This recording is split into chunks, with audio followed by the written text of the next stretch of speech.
halal ini pertama kali dilaksanakan di Indonesia. Ada dua peran penting siapa sebenarnya yang menyelenggarakan halal bihalal. NU bilang mereka yang pertama merayakan namanya halal bihalal. Muhammadiyah bilang katanya tidak pernah, tapi ternyata Muhammadiyah yang pertama menjalankan halal bihalal. Betul atau tidak? Yang benar, kalau betul atau ngomong saja. Tidak tahu?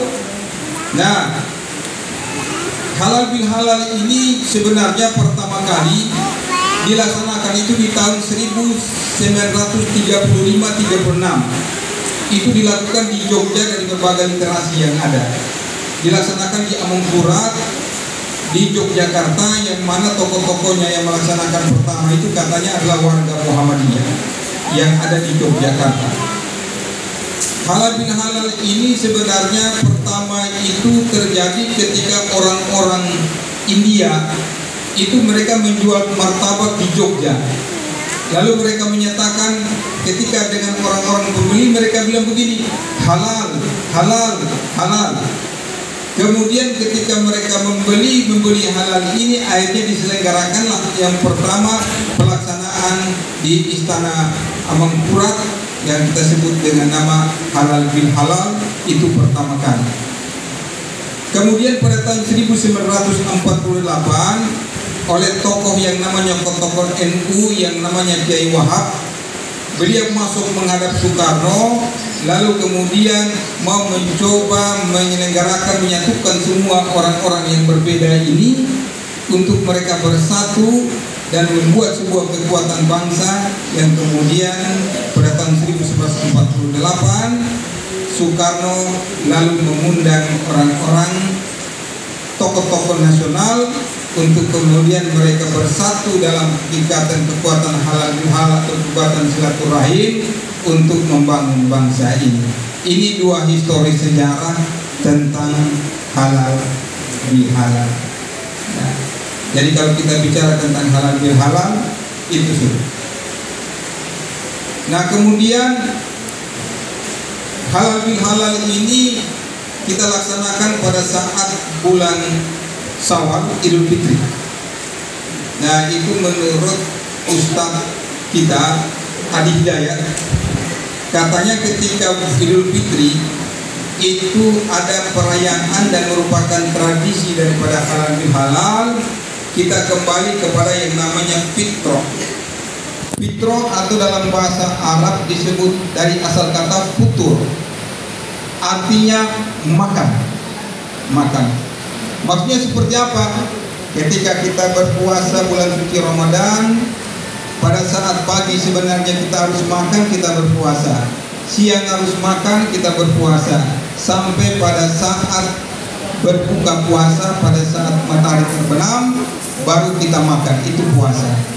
Maka sampai pada Idul Fitri kita kembali kepada fitrah, kita kembali kepada futurnya, yaitu pagi yang tadinya kita berpuasa kita makan, kemudian siangnya itu kita makan, kemudian malamnya kita makan. Kita kembali kepada fitrah kita.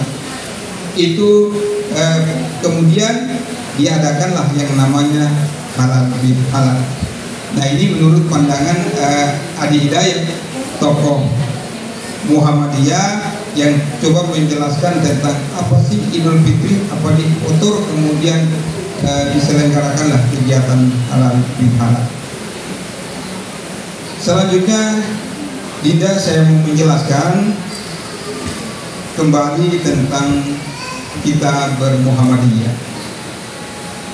Di Muhammadiyah itu ada 4 komponen penting. Minta maaf Dinda, dalam menyelenggarakan kajian-kajian agama, memperkuat gerakan itu ada 4 komponen penting.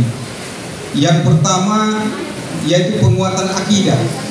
Minta maaf, akidah yang pertama. Yang kedua berkaitan dengan namanya akhlak. Yang ketiga namanya ibadah. Yang keempat namanya muamalah.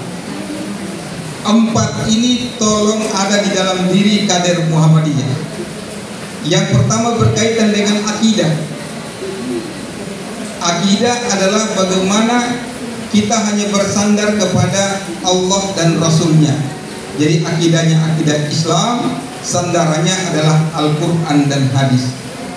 Kalau akidah itu sudah kuat, maka dengan sendirinya kita perkuat dengan yang namanya akhlak.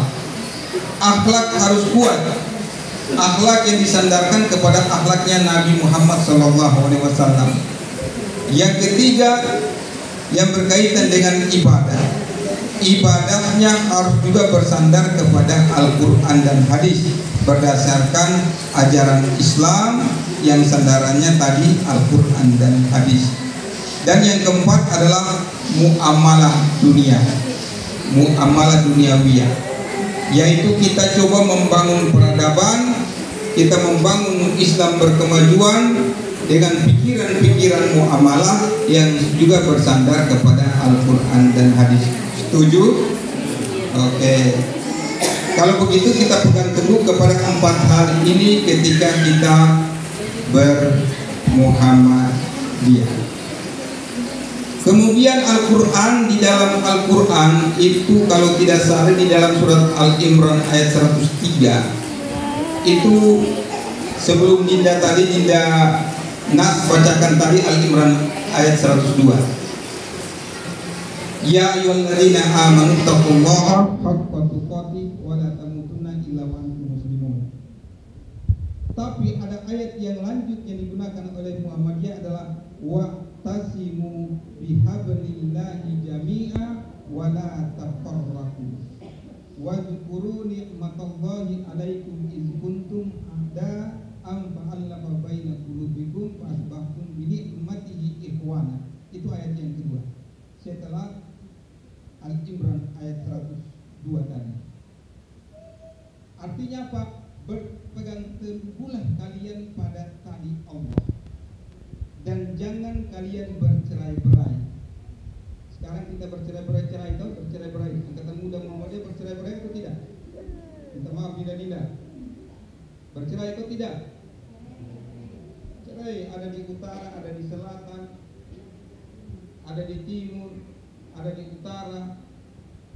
Nah, sekarang kesempatan ini mari kita bersatu. Saya berterima kasih kepada Dinda sekalian. Kita hari ini kita bersatu. Mari kita bangun kekuatan. Kalau bisa pimpinan cabang di Alat kita perkuat, kita dirikan pimpinan cabang Muhammadiyah yang ada di Alat ini. Saya sampai di Yogyakarta minta maaf. Saya sampai kegiatan-kegiatan di Jogja, Dinda Yunedin juga sampai di Jogja, Dinda Jun.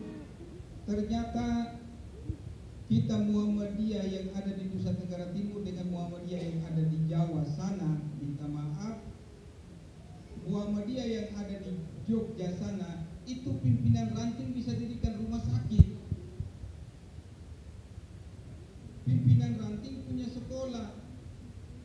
Kita di sini pimpinan ranting tidak punya apa-apa. Pimpinan ranting hanya organisasi tanpa nama, tidak ada apa-apanya, minta maaf. Pimpinan cabang tidak hidup. Nah, bagaimana pimpinan cabang tidak hidup, pimpinan ranting tidak hidup? Bagaimana kita mampu menggerakkan dakwah Muhammadiyah? Kan tidak ada sama sekali, betul? Tidak ada sama sekali. Karena itu sekarang kita buat. Saya setuju dengan Dinda Jun tadi. Mari kita bangun sekolah Muhammadiyah di pimpinan cabang Alat ini. Saya minta maaf, saya sekedar menggambarkan, saya tidak mau ceramah yang panjang-panjang. Saya mau menyampaikan, saya sekarang mendapatkan tantangan cukup besar. Selama berpuluh-puluh tahun tidak ada pimpinan cabang Muhammadiyah di Alat ini yang punya tanah. Karena itu kemarin saya coba untuk membeli tanah itu untuk bangun masjid